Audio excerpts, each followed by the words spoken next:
Виховательський та педагогічний колектив від щирого серця вітає все жіноцтво Тухвичівської громади із найсвітлішим та найтеплішим днем у році – святом 8 березня. Початок весни, початок життя в природі, перше тепло. Дорогі жінки, нехай це тепло оселиться у ваших оселях і душах, нехай краса природи надихає. А початок весни символізує початок чогось найкращого у вашому житті. Сьогодні пролісок розквітнув, щоб святом березня вітати. Вам побажаємо краси та мрій здійснення вам багато. Хай очі сяють від тепла, душа співає від натхнення, хай прийде радісна весна у ваші серця, у ваше будення. Зі святом вас, любі жінки, хай сонце грає вам тепліше і світять зорі золоті. Хай 8 березня частіше буває в вашому житті. Прийміть музичне вітання.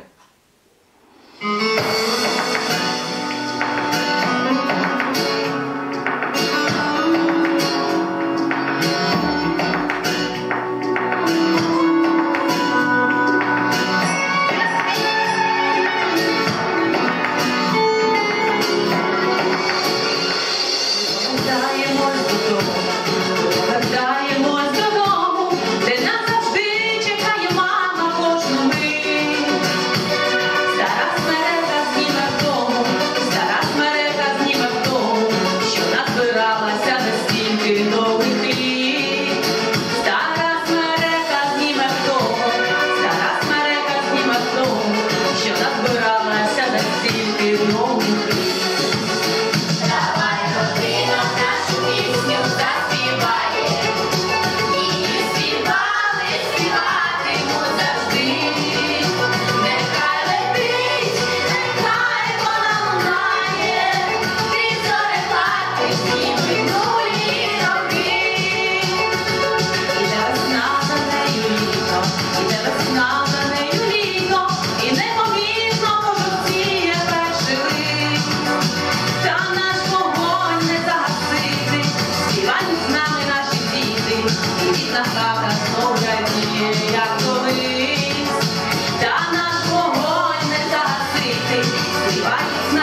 наші дні.